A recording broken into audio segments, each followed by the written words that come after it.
Welcome to Asia Ghost Stories, where chilling tales from across Asia are brought to life with mystery and spine-tingling horror. In this episode, we dive into a haunting story titled Demonic Infant, the legend of a restless spirit of a child that torments those who unintentionally or deliberately caused its suffering. Are you ready to confront the terror? Let's uncover this eerie tale together. Couldn't sleep.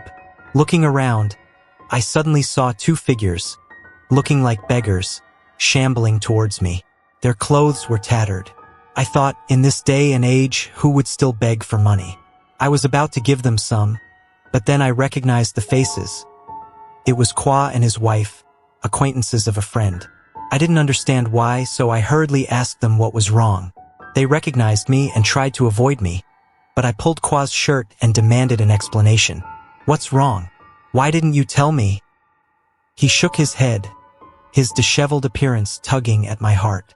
Everyone was staring, and I felt I'd overreacted, so I quickly ushered them into my car and drove them home, under the watchful eyes of onlookers.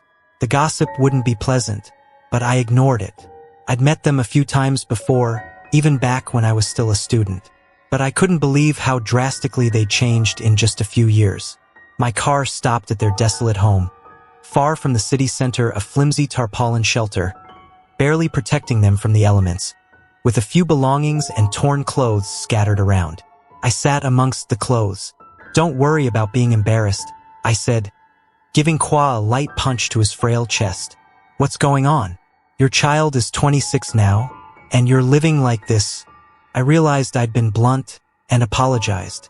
Kwa shook his head, saying it was entirely his fault. Nobody forced him. Seeing his wife's tears, her face etched with worry, I felt pity. I gave them some money. "I don't have much. I hope you can get back on your feet soon. Try to find stable work." They hesitated, hiding the money, before finally accepting. As I handed it over, I asked, "Where are the rest of your family? I thought your shop was doing well." They shook their heads. "The house is still there, but nobody dares to go back." I was astonished. Why wouldn't they return? Had their house been robbed? Or was it haunted? My thoughts swirled. Questions and answers chased each other in my mind. "What are you staring at? Snap out of it." I jolted, shaking my head and claiming I was fine. I persisted. "Why not go home? You've heard of Kamarnthong, haven't you?" Kwa said, his voice low and uneasy. "The Thai spirit doll." I nodded. I'd heard university rumors, but those were just stories. I didn't believe in such things, but facing this situation, disbelief was impossible. After much prodding, awkward silences, and through the emotional intensity of their story, Kwa finally explained, describing their shack, the oppressive heat, and the merciful shade of a tree. I lit a cigarette while Kwa spoke, his wife remaining outside, ignoring us. It was already 1 p.m. I shook my head, relieved the interview had gone well. Otherwise, I'd have been exhausted. I leaned in, listening as Kwa explained about the Kamarnthong, the Thai spirit doll, used sometimes to attract wealth or success. They married, had a daughter, Lynn, and both worked for companies. Their life was challenging but stable. Their house wasn't filled with the laughter of a happy family. When their daughter turned 3, Kwa quit his job to care for her, opening a small fruit stand to take advantage of the street front location. He learned the trade, traveling with wholesalers before opening a small general store. Business was booming, but that didn't last. Competitors appeared, and Kwa worried about his finances, spending his nights online, searching for solutions. He stumbled across an article about the Kamarnthong, a Thai spirit doll believed to bring wealth and fortune. Intrigued, he did further research, finding conflicting opinions, but feeling he had no other option given his circumstances. His goods weren't selling, and throwing them away seemed wasteful. He lay awake, agonizing over the purchase, finally persuading his hesitant wife to join his plan. Days later, after consulting an experienced practitioner, they went to Thailand to get one. They were prepared to raise it alongside Lynn like a second daughter. After 3 days in Thailand, Kwa returned, after a purification ritual by the shaman, and dedicated a room in his house to the doll, Mai. Lynn, their daughter, often played with it, Then the competing store closed. Nobody knew why, but Kwa did. Every day, he would give the doll milk and treats and whisper about his competitor's success. Days passed without results. Kwa contacted the intermediary, who told him, "If you want the doll to be effective, offer your own blood first. It will be far more potent." Kwa, desperate for his business to thrive, cut himself and offered a drop of his blood to the doll each day. It worked incredibly well. Yet, everything has consequences. One night, a girl sat on his chest, waking him. He and his wife were terrified, yet she reappeared the next morning. Lin was playing with the doll and Kwa explained his worries. After some thought, she told them not to worry. She then vanished. The next day, all was normal. But that night, the rival store owner had a nightmare. His shop was vandalized, and he saw a terrifying ghostly girl, skeletal and with a chilling, high-pitched laugh. He screamed and woke up, only to find nothing unusual, but the terror lingered. He was drenched in sweat. Meanwhile, Kwa was laughing with Mai. She happily played with her new parents. The store owner suffered sleepless nights because of the eerie laughter and chanting of a child, driving him to the brink of madness and repeatedly making him scream. Even when he looked outside, he saw that ghastly face, leading him to quit his business entirely to avoid more supernatural events. Soon, Kwa's income significantly increased. He and his wife were grateful to Mai. Their days were long and exhausting, but they had success. Kwa even bought new clothes for Lin and Mai. Lin, delighted with her gift, immediately went to Mai. The couple smiled at their daughter's innocence. Mai remained in her room on the shelf. Daily, Kwa would offer a drop of his blood to Mai, whispering about business. Within a month, their lives were smoother. Business had never been better. His wife was content, and they cherished their daughters. That night, Mai appeared, playful as ever, and warned Kwa not to go out early the next morning. There would be an accident. He initially disbelieved her, but after a long, tiring day, he heeded her warning. The next morning, business was good. Heeding Mai's warning, Kwa delayed his usual morning street crossing. It was almost 10 a.m. when he finally left, and a speeding motorbike crashed into him, flinging him to the ground. The bike skidded to a stop, and a crowd gathered, calling for an ambulance. He recounted this, showing a wound on his side to prove his story. The impact was violent. He was visibly shaken. I said nothing, only listening to the entire story. My friends, young men in their late teens and early 20s, watched silently. Kwa was taken to the hospital. The driver of the motorbike arrived to settle the accident. After being discharged, he was exhausted, covered in bruises and scrapes. He was so tired he forgot to offer my blood that night. The following night, Kwa left the hospital but didn't see Mai again.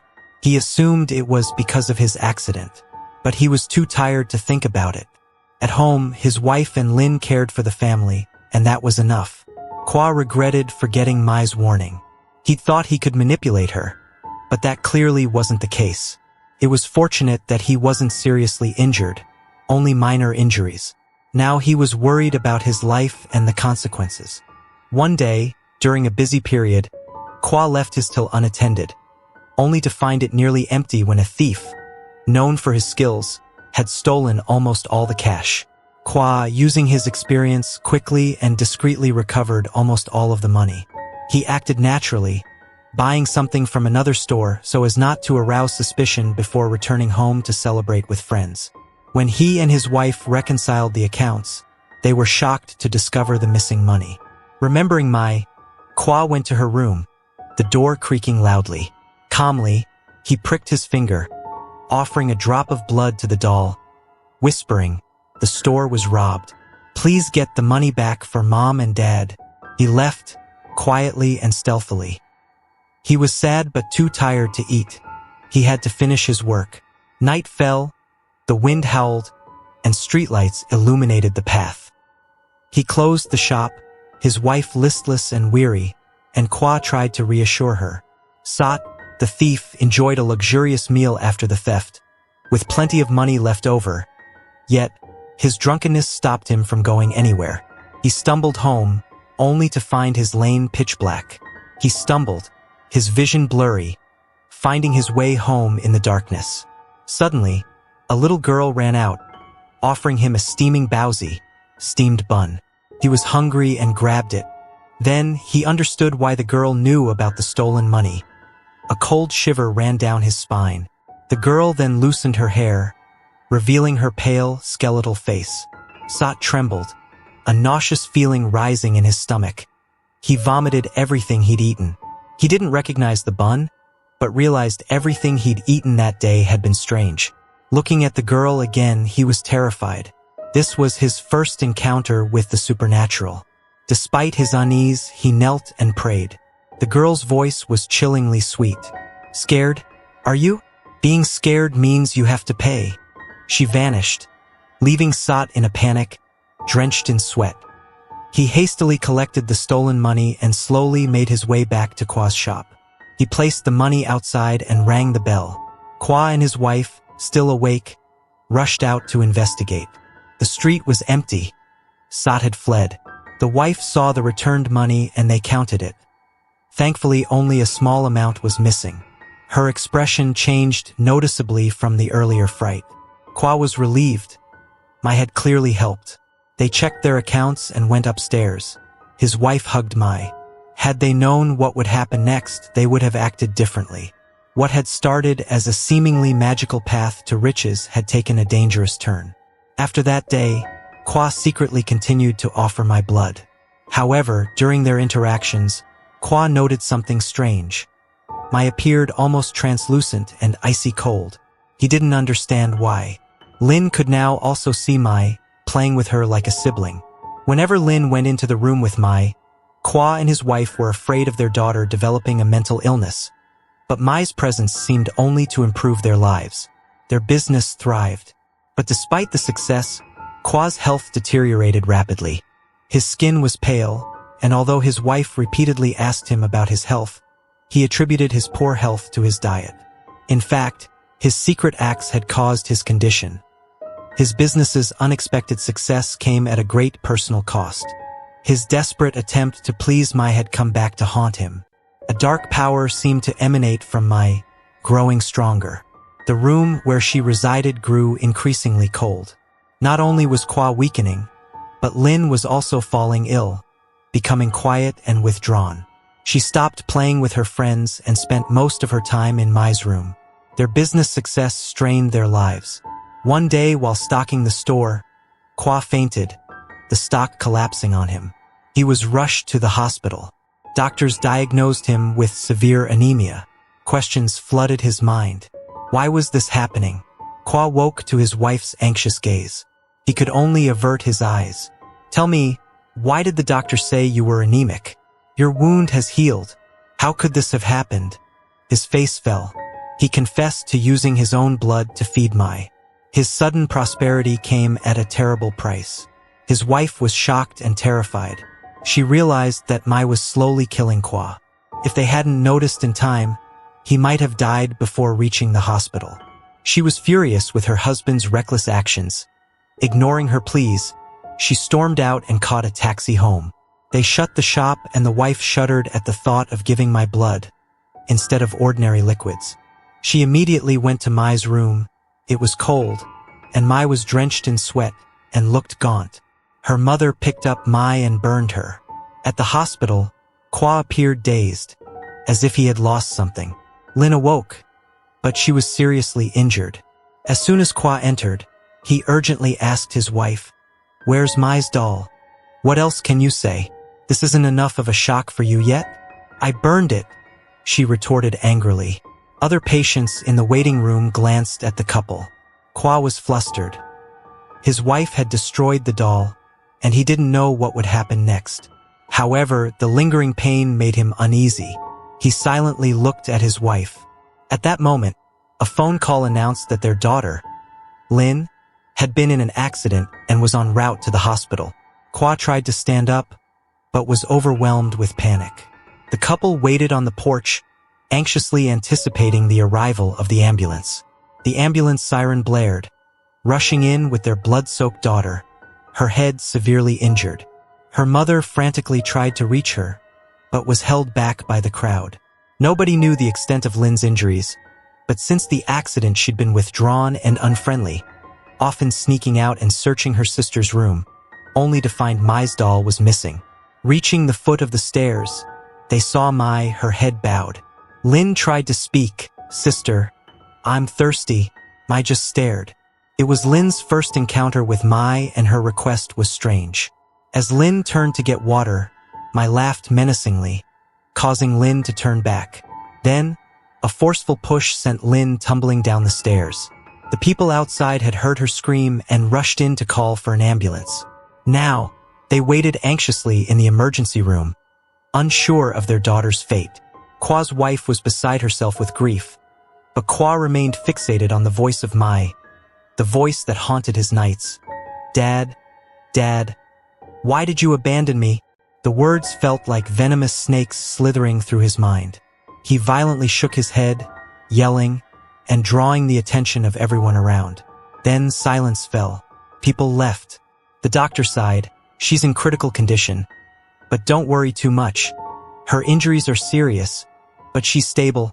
Kwa collapsed on the floor, drenched in sweat. He left his wife to tend to Lynn, going home and laying down, grabbing his phone to call the man who had helped him acquire the Kamerthong. His wife had burned the doll. What could he do now? The call only yielded a prolonged ringing tone and an automated message. He threw the phone down in frustration, breaking it. He shook his head, still dazed, wishing for things to return to normal, but knowing it was too late, hoping now for a better outcome. He was lost in thought when he heard his daughter playfully singing, the familiar lullaby filling the house. Kwa jolted upright. The house was empty. A chill ran down his spine, as if he had just emerged from an icy bath. He walked towards Mai's room, the door creaking open, as if a gust of wind had blown it. He stopped, looking inside. A girl with loose hair sat by the window, watching. Kwa was speechless, trembling. The girl turned, and he instantly recognized Mai, her body soaked in blood, her white dress stained. Her laugh was terrifying. Her face was pale and gaunt, her lips stained red with blood. "Dad, Dad," she moaned. With each word, a strong gust of wind blew through the room. Kwa fell backward, trying to escape, but Mai glided toward him, not walking, but floating across the floor. Kwa tried in vain to flee, the chilling experience leaving him terrified. He heard her laughter. He closed his eyes. The horrors faded. He collapsed onto the floor, his limbs numb with fear. He switched on the lights and went downstairs. At 10 p.m., he sipped whiskey and smoked, jumping at the sound of footsteps above. Laughter echoed in the night. Everything seemed surreal. Each time this happened, Kwa could only shake his head, trying to clear his mind. The night seemed endless, only to wake at 8 a.m., turning off the light and quickly getting ready for the hospital. Passing Mai's room, he was close to fainting from fear. He quickly went to his room, got dressed, and rushed downstairs. His daughter was still in bed, and Kwa was immediately consumed with worry. His wife was still asleep beside her. Kwa shook his head, left the house, and brought his wife porridge. While eating, he told her everything that had happened the previous night. They sat together, in grim silence at the hospital, to escape the grim atmosphere. Kwa went outside and sat, sipping iced tea. The shop owner watched him with suspicion. Kwa avoided her gaze. She approached. "Young man, you have a troubled aura. I suggest you see a shaman quickly. Something bad might be happening." Kwa just nodded, thinking she was delusional. He paid and went home, worn out. That day, business was slow. Only a few neighbors visited, inquiring about Lynn. Night brought fear and apprehension. The drive to the hospital was an unnerving repeat of past trips, along with other cars, headlights cutting through the night. As he drove, he suddenly saw Mai appear in front of the car. He jolted. His face turned pale. The car crashed. Other cars swerved to avoid the accident. He was rushed to the hospital. His daughter was crying and passed out. After burning the doll, only bad luck followed. Their once happy family home was now steeped in darkness. Kwa and Lynn were in comas, and the burden fell entirely on his wife. The next morning, Lin awoke, terrified, pointing at the corner of the room, claiming Mai's spirit lingered. The doctors sedated her to avoid agitation. His wife left the hospital, too distraught to eat. She sat, exhausted. An acquaintance again asked about their situation. "I don't know how to explain it, but you two seemed troubled yesterday." She turned away, her voice strained. "What's happening?" she asked, worried. "You're both haunted. I can feel a dark presence around you."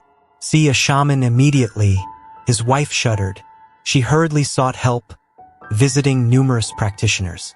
She found a respected shaman. She went to his home and observed him leisurely seated, smoking a pipe. After she paid him, he questioned them. After hearing the story, he shook his head. "This is difficult, but if you're sincere, you won't regret it." He quoted a price of 20 million. It was expensive, but his wife nodded, desperate to save her family.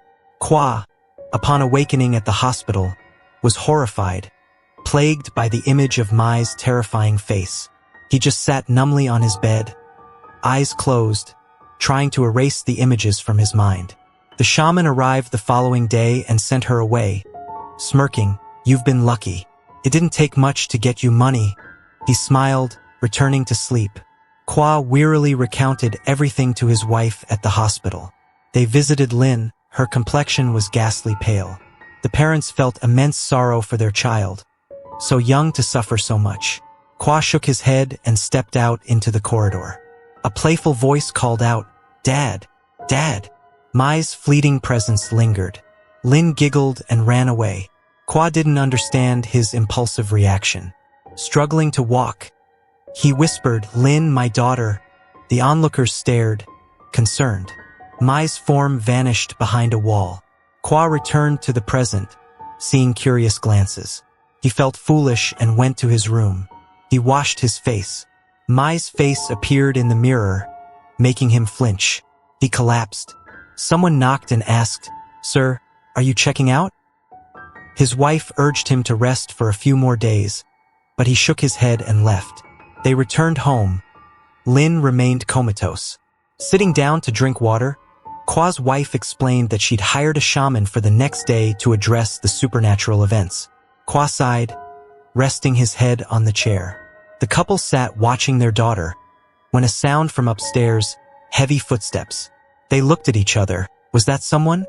His wife shook her head, bewildered. They went upstairs.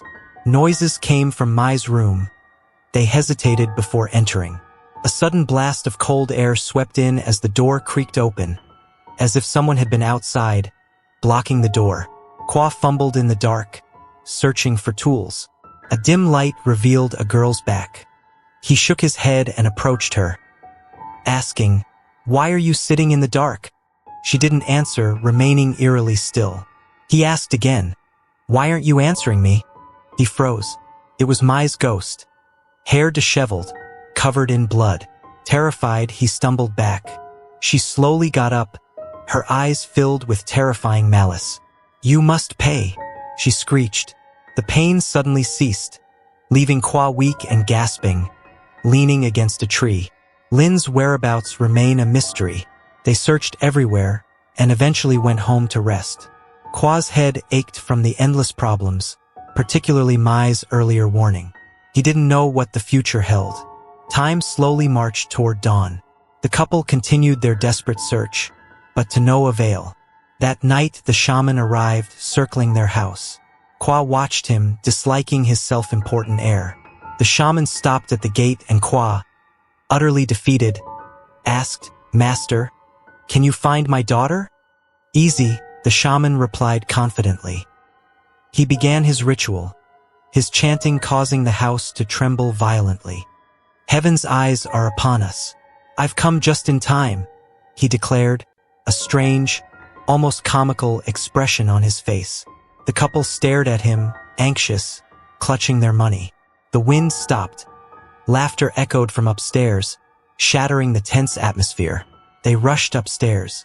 "Lin, come down, dear," the spirits whispered, a mixture of threats and warnings.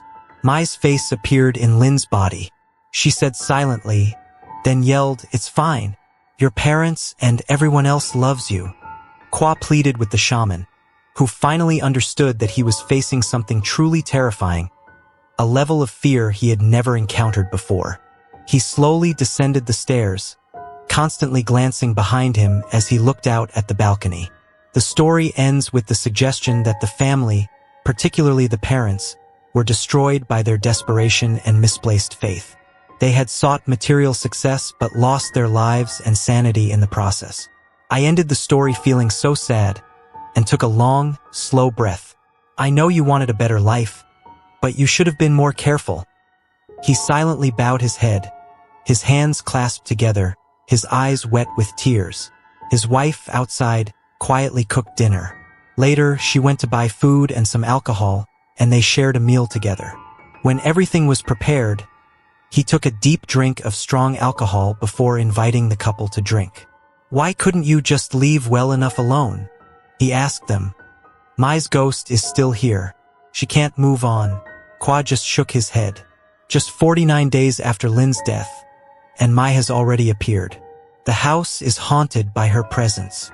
One night, Kwa's wife went to the kitchen for water. Mai appeared in front of her, smiling cruelly. She shouted, "Then burn." Kwa panicked, wanted to flee, but he was paralyzed with fear. A terrifying scream echoed through the house. Kwa's wife screamed. He rushed downstairs to help. She was terrified, and Mai was back, accompanied by other supernatural entities. Mai was constantly present, making the couple extremely distressed. The atmosphere inside their home was icy, and they realized that remaining there would bring further misfortune. They hurried to pack their belongings and leave, escaping this cursed house. They might eventually forget this incident and leave for a new life, but who could have anticipated such suffering? "Mom, I got to work, but I ran into an old friend who's in trouble." I shook my head, took a bite of fruit, and chewed slowly. Then I told Mom the story. After listening, she shook her head.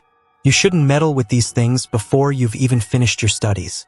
I'm very superstitious, helping someone lost in their way." "Well, it's done now, so there's nothing we can do." I agreed and asked if she had any solutions. She nodded. "The only way is to go to Master Huin's house by the Song Muang Canal and ask for his help." Hearing Master Huin's name, an indescribable feeling washed over me, and I shook my head slightly. Mom asked, "Hey, he saved you. Why are you shaking your head? Don't you want to go?"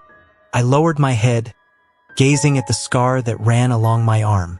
That scar was tied to a terrifying past and to Master Huin. If it weren't for him, I wouldn't be here today. It happened a long time ago, back when I was in high school. One scorching hot day, we decided to hang out by the Perfume River. Instead of gossiping at school, we often went there. Jumping into the water, the spray felt amazing. We'd find a shady spot to soak, laughing and joking, ignoring the cemetery just above us. We played all sorts of games. I was collecting mussels to make porridge for Mom, and had gathered quite a few. I climbed ashore, put them in my bag, and jumped back in with my friends. We were diving and chasing each other when suddenly, an icy hand pulled me down. I struggled with all my might, but couldn't scream for help. Seeing me sink, my friends quickly swam over and pulled me up. On the shore, I trembled, unable to speak. That hand was so cold. My friends didn't dare to joke around like that anymore. They asked what happened, and I told them everything. If they hadn't been quick, I would have lost consciousness. I grabbed my bag of mussels and headed home, the fun cut short for everyone. At home, Mom asked what happened, but I was afraid of getting scolded, so I just gave her the mussels, took a shower, and went straight to bed, sleeping until evening. When I woke up, my whole body ached. I couldn't enjoy my dinner and skipped watching TV, crawling back into bed. That night, I kept hearing whispers calling me to the river. I couldn't control myself. The image of that afternoon replayed, but with one difference. A man was standing on the riverbank where I was pulled down. I shivered, then felt a force pushing me into the water. The man turned, his face horrifying. I screamed, thrashing and trying to swim away. But that freezing hand gripped me tight, pulling so hard I almost gave up. Just as I was about to, a hand slapped me across the face. I woke up. It was Mom. Terrified, I clung to her, crying and telling her everything. Mom comforted me, saying it was a nightmare. But why was I so exhausted, so drained of energy? I sighed, and Mom rubbed my back, but fear kept me awake. The image of the man flickered in the dark room. On the ceiling, in the corners, I held Mom tight to ward off the image. I sweated all night. In the morning, exhausted, Mom told me to shower and change my sweat-soaked clothes. At breakfast, my mind wandered. Who was that man? After eating, I met my friends and told them everything. Duke said, "All right, let's go to the spot this afternoon and see what's up." Everyone agreed. I rushed through lunch, waiting for the afternoon to look for that man. His face flashed in my mind, sending shivers down my spine. At the appointed time, we all went to the river. Duke brought a bag. "Let's collect some mussels while we're there," he said. We went to the river in the scorching midday sun. Only jumping into the water offered any relief. We tossed the bag near a bamboo thicket. Duke jumped in first, followed by the others. They were having so much fun that I forgot all about my nightmare. I plunged into the water, and as soon as I closed my eyes, I saw the man's face from my dream. I swam up as fast as I could, but he grabbed me. I couldn't breathe, couldn't reach the surface. I surfaced, yelling for my friends. They frantically searched for me. I started losing feeling, my body going numb. My friends dragged me ashore. I vomited water and nearly fainted. They were terrified and carried me to a shady spot to rest. Took a while for me to come to, but I didn't remember anything. I just went home and lay still. My friends found this strange and quickly gathered the mussels and went home. Lean, the most thoughtful girl in the group, brought me some. I don't remember what I was thinking, but my eyes rolled back. Mom asked what was wrong, but I didn't say anything. They brought the mussels over, and as they tried to wake me, my eyes turned red. Lean dropped the bowl in fright. Duke ran out without a word, incredibly fast. Mom rushed after him. I heard a voice in my head, calling me to the river. The man laughed and beckoned me. "Come on. Come back to me." I was about to jump in when Duke grabbed me and pulled me back. I struggled, hitting him hard in the face, making him bleed, but he wouldn't let go. They pulled me back. I was panicked. The voice in my head urged me relentlessly. When they released me, I was about to jump again when Master Huyn arrived and knocked me unconscious. He took me home. He guessed I was spiritually attuned to the ghost in the river, and it was determined to take me. He lit incense on the altar and went home to prepare. When I woke up, my limbs were bruised from the beating. In the afternoon, I tried to go to the river, but I felt dizzy, and my body jolted as if electrocuted. Master Huyn appeared and yelled, "Why are you following it? Do you think you can kill it to save yourself? If you don't regret it, go ahead." I laughed, my voice not my own. I attacked him. He fought back. I bit his hand, and he slashed my arm with a shard of glass. I passed out. He and my mother performed a ritual for me all night. The next morning, I woke up with a scar on my arm. I cried and told Mom everything.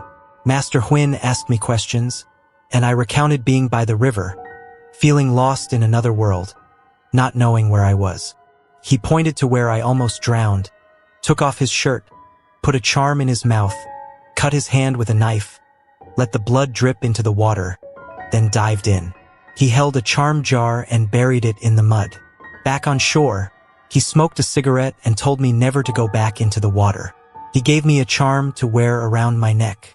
This scar is a permanent reminder of that terrifying experience. Hard to forget. It's been a long time since you visited him. He probably won't recognize you, Mom said. Anyway, no more talk. This afternoon, we'll go to his house and ask him to help Qua's family. I bought offerings and went to Master Huyn's. His house looked the same. I called out, "Master." The old man came out, looked at me and smiled. "Hugh, is that you? What brings you here?" I went inside, lit incense and asked about his health. He said, "I'm nearing the end of my days. You've grown so much. I almost didn't recognize you, We talked for a bit and I told him my story. He nodded and told me to go home and prepare. He'd come when it was time. I went home to rest and get my clothes ready for work the next day. Relieved that Master Huyn agreed to help, I slept soundly. In the morning, I had breakfast with Mom and went to work. My first day was uneventful. Everything went smoothly. Now all that was left was helping Kwa's family. I went home and told Mom. The next day, I went to work as usual. In the afternoon, I picked up Master Huyn. Master, let's have dinner with Kwa. Master Huyn wore a brown outfit and carried a large bag. I helped him into the car. He was still quite agile. We arrived at the restaurant, and he looked at the scar on my arm. This scar is a reminder of you biting me, he said. I scratched my head. I was just a kid, Master. We enjoyed our meal. At 7 p.m., I paid the bill and we went to Kwa's house. They had moved, but I had their new address. I drove there. It was a crowded area. We arrived at Kwa's restaurant. He and his wife were standing outside. I was about to open the door when Master Huyn stopped me. Wait, let me take a look. He walked around the building, sprinkled some powder on the door, and then nodded. The door opened, and a chill swept over me. I told Kwa, secret mission, okay? Kwa pointed to a dark corner. He turned on his phone's flashlight and went inside. A few people followed. The lights wouldn't turn on. The room remained pitch black. I flicked the switch repeatedly and so did Kwa, but nothing. Do you have another power outlet? I asked. He pointed to the kitchen. As I was about to go in, the door slammed shut. The lights still wouldn't turn on. I looked at Master Huyn. He said, go ahead and turn on the lights. Be careful. This house is quite large. I stepped inside, tripped, and my phone fell, the battery popping out.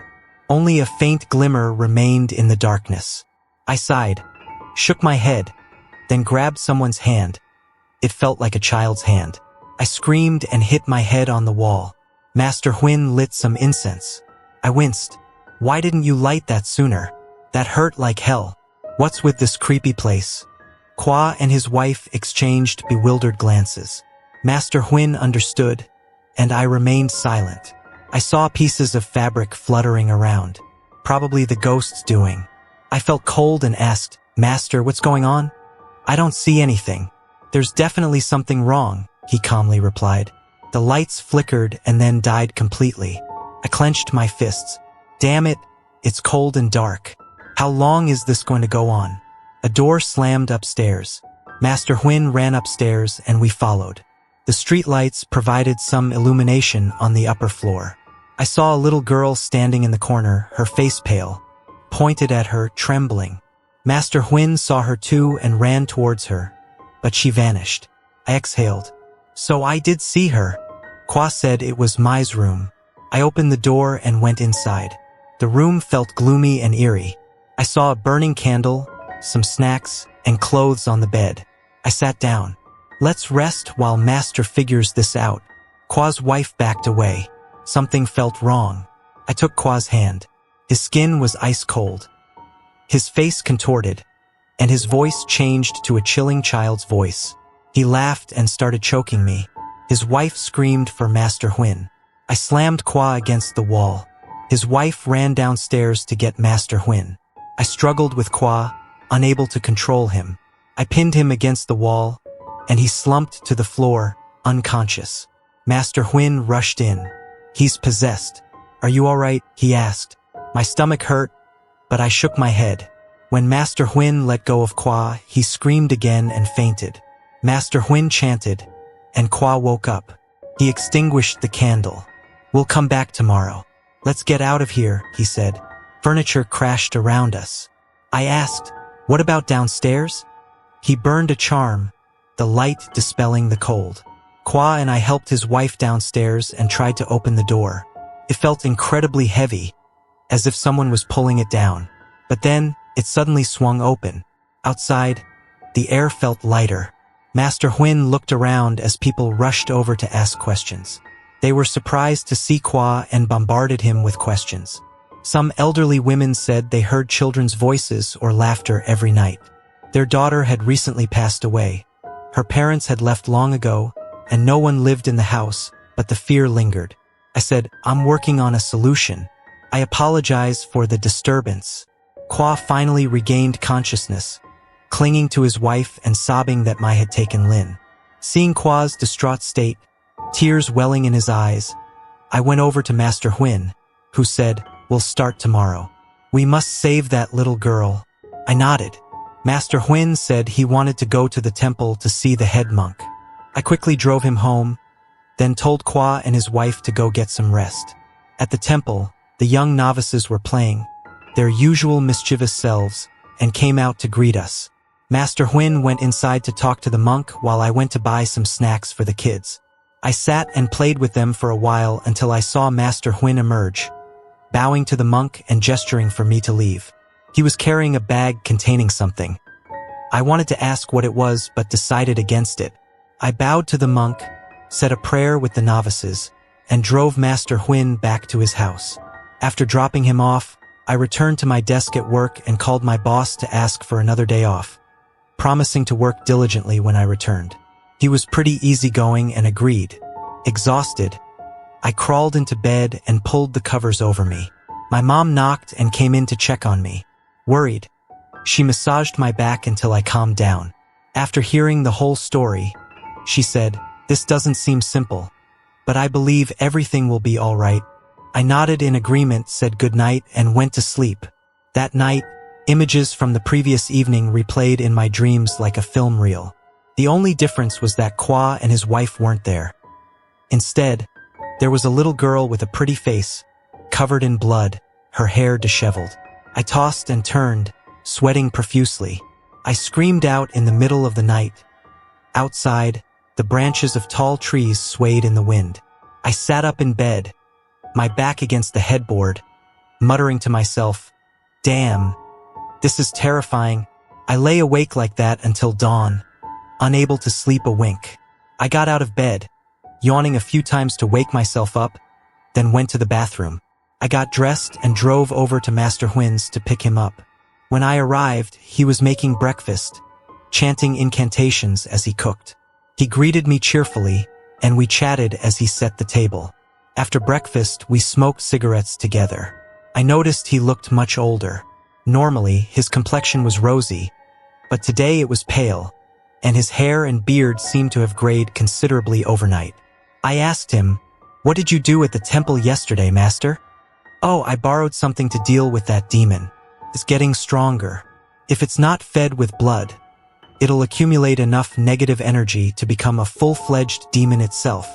He spoke in a weary voice, then took a sip of tea and sighed with contentment. I just nodded. The sun was already high in the sky. Master Huyn went inside and retrieved a bag, then lit some incense sticks on the tea table and bowed. I followed suit. Then I drove him back to the restaurant where everything happened last night. Sunlight streamed through the leaves of the large trees lining the sidewalk. The car rolled smoothly down the street and stopped in front of the restaurant, the scene of so much recent turmoil. There were a lot of people out and about. I opened the gate and drove inside. Master Huyn sprinkled some kind of powder around the entrance. Today it was blue. I noticed he'd also placed 2 small effigies by the door. Looking inside, cobwebs covered everything. I wondered aloud, "What's going on, Master? Kwa hasn't been here, so why is it so dusty?" Master Huyn chuckled. "You still have much to learn, my boy. When the sun shines, everything appears normal. It's at night that demons can wreak havoc. Besides, this place hasn't been cleaned in ages, or is that so surprising?" That made sense. I couldn't help but feel disgusted by the mess. I went inside and saw Kwa's daughter's altar, covered in dust, including her picture. I dusted it off and lit some incense for her. Poor girl. So young, and already gone from this world. I went back outside and saw Master Huyn drawing symbols with red powder. I asked, "What are you doing, Master?" "I'm thinking we should use bait to lure it out, then take it to the temple," he said slowly. I simply followed his instructions. "If you have some free time, clean up this place. Clean everything, don't miss a spot." I nodded and started sweeping away the cobwebs, then tackled the piles of broken objects and the dirty black footprints on the floor. Kwa had asked Master Huyn to make a large lantern and hang it from the ceiling. I meticulously cleaned every nook and cranny, even upstairs. Looking at the room from the previous night sent chills down my spine. That unsettling feeling returned, and I couldn't shake it. I felt cold, but I persevered, determined to finish cleaning. Once I was done, Master Huyn told me to go check on Kwa and his wife. I drove over to their place. When I arrived, I found them sitting outside, lost in thought. I asked, "Did anything happen last night?" Kwa sighed wearily, his face noticeably paler. I didn't sleep a wink. I kept sitting at the foot of the bed, whispering, slapping my wife and even choking her. "I couldn't do anything," he said. I gave them some money for breakfast and encouraged them to be patient and wait for the temple visit to pray for peace. I then left, reminding them to stay calm. Driving home, it was almost noon. Master Huyn had finished his preparations and was relaxing with a cup of coffee. I joined him, enjoying the aroma as I sipped my own cup. "All done, Master?" He nodded and warned me about certain areas I shouldn't enter. He handed me a hammer and then smeared some black ink on my face, saying, "From now until the end of my ritual, you absolutely cannot leave your post." I nodded and wiped off the ink, which looked comical smeared across my face. I then saw Master Huyn off, inviting him to dinner. We both drank quite a bit, but mindful of the important task ahead, we kept ourselves from getting drunk. After the meal, Master Huyn sent me to buy a large doll from one of the shops nearby. Back at the restaurant, the locals eyed us curiously as we entered, two strangers venturing into a place they seemed to avoid. I explained we were there to help Kwa's family, and they left us alone. The metal gate rattled shut. Inside, the only light came from a few dim bulbs. I asked, "Is the electricity working now, Master?" "I couldn't get the lights on yesterday. Ask the ghost when you see it. Even I don't know what to expect." He chuckled, pulling out a cigarette and lighting it. I fiddled with my phone, then turned to him. "Can I see the little girl tonight, Master?" "It's not just seeing, it's confronting. It won't be easy. You need to be strong to handle the task I'm about to give you." Master Huyn laughed heartily and continued explaining, though I was still confused. Suddenly, the air outside felt thinner, and a damp chill settled over me. Dark clouds rolled in, obscuring the sun. The wind picked up as darkness approached. I sighed, looking at the sky as heavy rain began to fall. People scurried for cover or donned raincoats. The rain blew inside, forcing me to go out and close the gate. Master Huyn remained unfazed, his calmness unnerving. As evening approached, the rain subsided. The sky cleared, and the ground was practically dry, as if anticipating the strange events to come. Master Huyn and I went for a walk, passing puddles shimmering on the street and rows of trees glistening after the downpour. I observed the people passing by. We sat down at a food stall, and Master Huyn pulled out a charm and burned it outside, drawing stares from everyone around.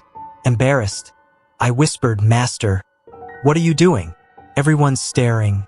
I sensed a few hungry ghosts lingering here.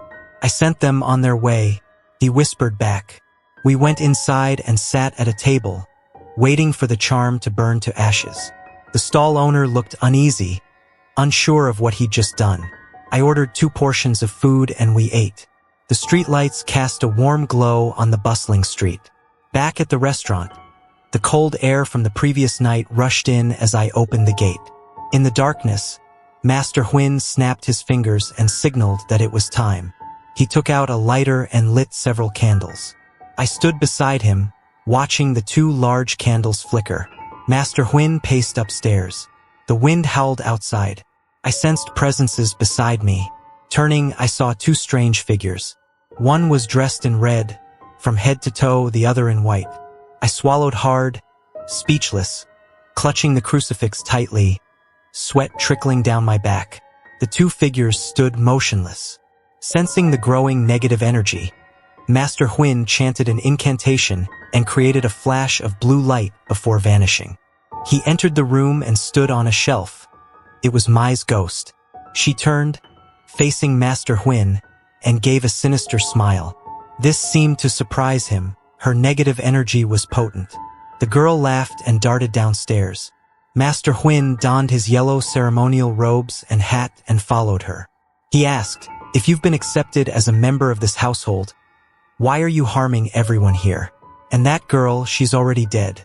Why are you still holding her captive? They bought me to benefit themselves, not out of love. This is the price they have to pay." The girl retorted, showing no fear. Without a word, Master Huyn lunged forward, drawing his sword and trying to strike her. The ghost flitted about, dodging his blows. She tried to escape through the door, but an invisible barrier blocked her path, created earlier by Master Huyn. The wind howled, rattling the doors violently. Seeing his attacks were slow, Master Huyn yelled, "Release my Lin's soul." He'd suspected since entering that Kwa's daughter's soul was trapped. He was trying to scare the ghost into releasing it. He quickly reached into his bag and pulled out the golden statue of Guan Yin he'd borrowed from the temple.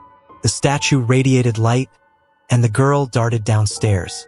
Master Huyn roared, "Hugh, light the fire. Bring the bag of powder." Startled, I fumbled with the bag, pouring out the powder and igniting it, creating a wall of fire. The girl hesitated, but her hair continued to lash out as she lunged towards me. The two figures beside me finally reacted, using nails to pin her to the ground. The impact sent her crashing down. The symbols Master Huyn had drawn glowed brightly. The ghost, now in human form, recoiled. As she tried to flee towards the kitchen, something unseen knocked her back. Her face was bloodied. She growled in frustration. The wind raged outside. I finally saw her face clearly. Sweat poured down my face as I gripped the heavy sword. Master Huyn rushed downstairs, his footsteps echoing in the dimly lit restaurant. The ghost was still scrambling on the floor when the lantern he'd hung from the ceiling shattered, its fragments scattering across the floor in the shape of a star. The girl writhed within the star, screaming in pain. Master Huyn boomed, "This is your last chance. Release the girl's soul, or I will destroy you." The girl clasped her hands together, pleading for mercy. Master Huyn smiled, removed his ceremonial robe, and gently lifted the daughter's soul. The ghost sobbed. Master Huyn spoke sternly, "I'll give you one last chance to atone for your sins. If you do, I will help you." The ghost nodded. "I want to see my parents." A voice called from outside. The light softened. Kwa and his wife cautiously entered. The ghost didn't apologize, simply bowing her head. Master Huyn took the new doll and smeared some of Kwa's nail clippings on its head. Then he pricked Kwa's fingertip and let a few drops of blood fall onto the doll. Watching the black blood drip, he smiled and said, "Now, you two are no longer connected. Rest in peace. I will ask the owner to accept you as part of the family." The girl nodded and bowed to everyone. Master Huyn then used a bagua mirror to absorb all the light and the ghost within the doll. Darkness enveloped the room, and then the electric lights flickered on. Everything was a mess, everyone exhausted, but smiles appeared as peace finally settled over the restaurant. Despite the happy ending, I felt a lingering sadness. But now, peace had returned, and Kwa and his wife could finally go home. I wondered how they would fare from now on. I sighed and dozed off on a chair. I told my mother everything. Kwa and his wife would set up a new altar for their two children. I was relieved, content that things had been resolved, hoping for the best. Now, I needed to focus on my work. Even now, the memory of the doll haunted me. But ultimately, people shouldn't misuse spiritual objects, whether living or inanimate, or allow themselves to be manipulated by those who exploit them for profit. These sorcerers stop at nothing, driven by greed and fame. Everything has its destiny. We must learn to accept it. Heaven doesn't give something for nothing, nor does it take without reason. After the rain, the sun will shine. Everything will fall into place. Don't be tempted by fame and fortune to resort to wicked ways. In the end, you'll lose everything, and regrets will be too late. Everything becomes meaningless if we don't take control, seize opportunities, and embrace our own destiny. Thank you for taking the time to listen to the story of Demonic Infant with us. We hope this tale brought you a spine-chilling and thrilling experience. If you enjoyed it, don't forget to hit like, subscribe to Asia Ghost Stories, and turn on the notification bell so you won't miss our next haunting stories. See you again in our upcoming eerie adventures.